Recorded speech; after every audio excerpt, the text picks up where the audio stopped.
Good evening friends. आज के इस लेक्चर में हम डिस्कस करेंगे एक क्वेश्चंस है। इसमें क्या करना है कि हमें इक्विवेलेंट इम्पीडेंस निकालना है with respect to terminal X Y के रिस्पेक्ट में हमें इक्विवेलेंट इम्पीडेंस फाइंड करना है। तो यहाँ पे इक्विवेलेंट इम्पीडेंस फाइंड करने का मतलब प्रीवियस जो क्वेश्चंस हमने किया था उसमें भी हमने देखा था कि किस तरीके से हमने यहाँ पे इम्पीडेंस लिखा था। बट वहाँ पे क्या था कि दोनों साइड जो इसकी है वो ओपन सर्किट थी। बट यहाँ पे क्या है, एक साइड शॉर्ट सर्किट है और एक साइड क्या है, ओपन सर्किट है। तो अगर इस बॉक्स की बात करें, ये जो ABCD पैरामीटर का ये बॉक्स है इसकी बात करें, तो इसके लिए ये इनपुट साइड है और ये आउटपुट साइड है। ओके, तो ये इनपुट साइड है, ये आउटपुट साइड है। तो इस तरफ से हम इम्पीडेंस फाइंड कर रहे हैं, इस तरफ से इम्पीडेंस फाइंड कर रहे हैं। क्या मतलब है कि हम आउटपुट इम्पीडेंस फाइंड कर रहे हैं, आउटपुट इम्पीडेंस हम फाइंड कर रहे हैं। और क्या है, हमारा ये जो इनपुट टर्मिनल है शॉर्ट है, इनपुट टर्मिनल शॉर्ट है, मतलब शॉर्ट सर्किट आउटपुट इम्पीडेंस हम फाइंड कर रहे हैं। और ये क्या है, ये तो प्रीवियस क्वेश्चंस की तरह है। जेड इम्पीडेंस है, इनपुट का है और ओपन सर्किट है, ओपन सर्किट इनपुट इम्पीडेंस है। हो गया ये। अब क्या है कि इन दोनों की वैल्यू हमें फाइंड करनी है, उसके बाद इक्विवेलेंट उसी तरीके से पैरेलल में हमें सॉल्व कर देना है। अब क्या है कि ZOS हमें फाइंड करना है, ZOS हमें फाइंड करना है। इसके लिए क्या होगा, हमारे पास इम्पीडेंस, हम आउटपुट साइड निकाल रहे हैं इम्पीडेंस, तो आउटपुट साइड इम्पीडेंस का मतलब क्या होगा, V2/I2। ये V/I इम्पीडेंस हुआ, आउटपुट साइड का मतलब V2/I2। कंडीशन क्या होगी, V1 = 0, क्योंकि यहाँ पे क्या है, शॉर्ट सर्किट है, इसलिए V1 = 0। अब क्या है कि इसको हम 1/I2/V2 व्हेन V1 = 0, इसको इस तरीके से भी हम लिख सकते हैं। 1 इसको, ये जो हमारा है I2/V2, इसको हम क्या लिख सकते हैं, I/V। I/V का मतलब क्या हुआ, एडमिटेंस हुआ I/V। और I2/V2 का मतलब क्या हुआ, ये एडमिटेंस है Y2 के उसमें का, मतलब क्या है कि ये हमारा Y22 एडमिटेंस होगा। ओके, हमने जब Y पैरामीटर डिस्कस किया था तो उसमें हमने बताया था कि इक्वेशन जो दो इनपुट और आउटपुट साइड की इक्वेशन बताई थी। ओके, I1 = V1/Y11 + V2/Y12, इस तरीके से हमने बताया था। उसके बाद V1 की जगह 0 रखेंगे तो I2/V2 करके ये हमारे पास Y22 मिल जाएगा। ओके, अगर यहाँ पे क्लियर समझ नहीं आ रहा है तो मैं यहाँ पे I2 = V1/Y21 + V2/Y22, ये आउटपुट की इक्वेशन थी। इनपुट की क्या होती है, I1 = V1/Y11 + V2/Y12। तो अब क्या है कि हमें V1 0 करना है, यहाँ पे V1 को हम 0 पुट कर देंगे, तो V1 0 पुट कर देंगे और I2/V2, I2 है, ये पार्ट ख़त्म हो गया है, और डिवाइड V2, I2/V2 Y22 आएगा, I2/V2 Y22 आएगा, V1 कंडीशन 0, यही चीज़ आएगी। यही चीज़ हमने यहाँ पे लिखी थी। क्लियर है। अब क्या है कि इसी तरीके से हम ZOI फाइंड करेंगे, ZOI इनपुट इम्पीडेंस निकालना है, ठीक है, और ये हमारा क्या है, ओपन सर्किट है। तो यहाँ पे क्या हो जाएगा V1/I1, क्योंकि इनपुट साइड निकालना है इसलिए हमने V1 लिखा है और I1 लिखा है। और कंडीशन इसकी क्या होगी, I2 = 0।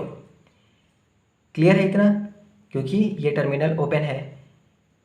V1/I1 इसको हम क्या लिख सकते हैं, V1/I1 को Z11 लिख सकते हैं।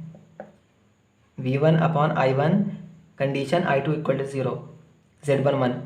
यहाँ पे जब हमने Z पैरामीटर पढ़ाया था तो उसमें ये जो चीज़ें हमने बताई थी, V1 = Z11I1 प्लस Z12I2। तो अगर हम यहाँ पे I2 की जगह 0 पुट कर दें, I2 0 पुट कर दें, तो ये पार्ट तो हमारा 0 हो गया। V1 divided by I1 equal to कितना आया, Z11 आया। यही चीज़ हमने लिखी है यहाँ पे, कंडीशन I2 = 0। क्लियर है इतना।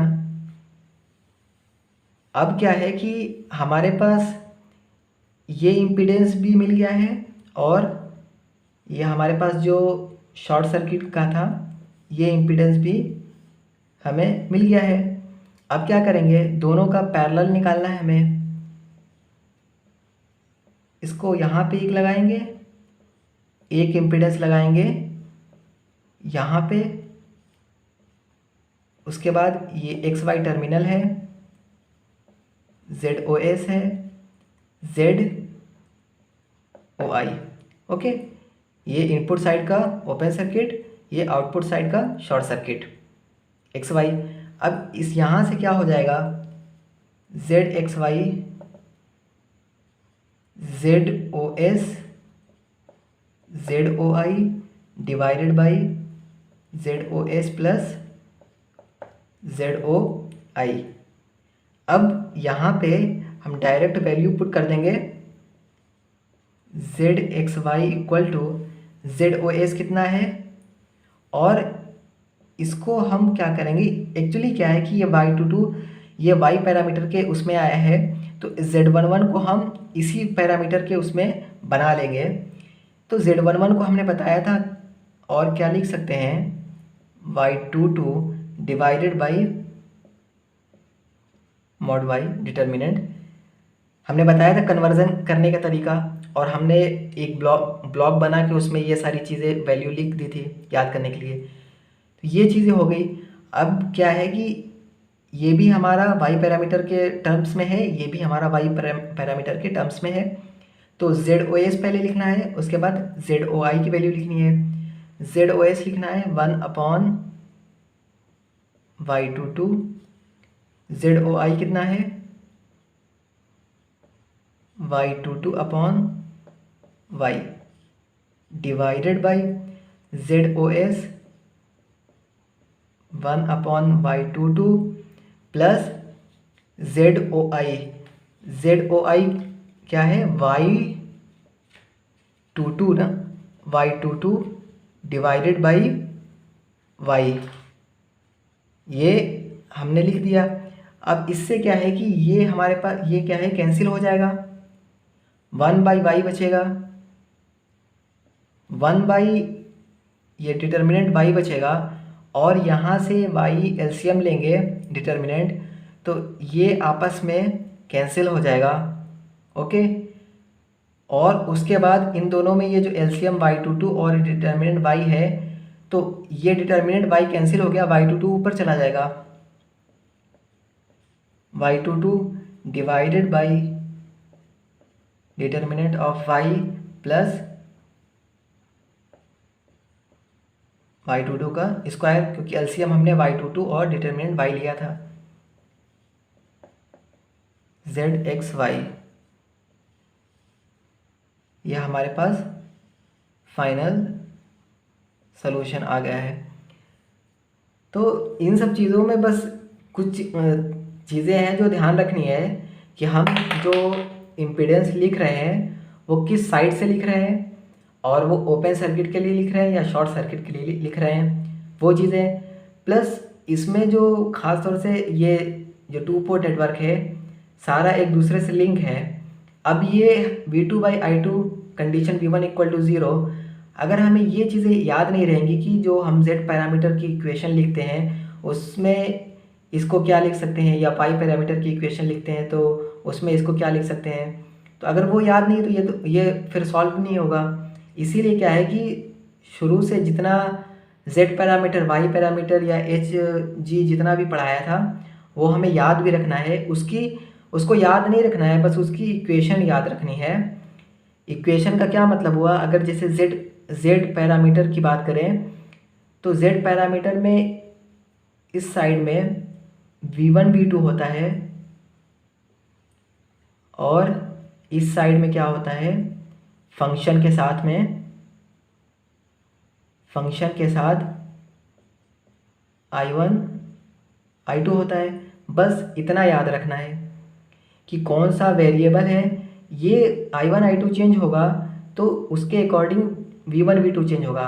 मतलब क्या है कि v1 v2 जो है इस पे डिपेंड कर रहा है तो ये डिपेंडेंट होगा, ये किसी पे डिपेंड नहीं कर रहा है, ये इंडिपेंडेंट होगा। बस ये चीज़ याद रखनी है कि इस साइड क्या था और फंक्शन किसका था, ये अगर याद है। और y इसी का जस्ट अपोजिट होता है, i1 i2 इस तरफ आ जाएंगे, v1 v2 इस तरफ आ जाएंगे। इसी तरीके से t पैरामीटर के लिए v1 i1 equal to v2 i2। ये सारे बस 4 हैं जिसमें से सिर्फ 2 याद रखने हैं, बाकी अपने आप याद हो जाते हैं। तो ये चीज़ें हमें याद रखनी है सारी कुछ। तो ये सारे क्वेश्चंस जितने भी हैं हम आसानी से सॉल्व कर सकते हैं। तो आज के लिए इतना ही था। अगर वीडियो अच्छी लगे तो प्लीज़ लाइक करें, शेयर करें, कमेंट्स करें एंड सब्सक्राइब ज़रूर करें। Thank you.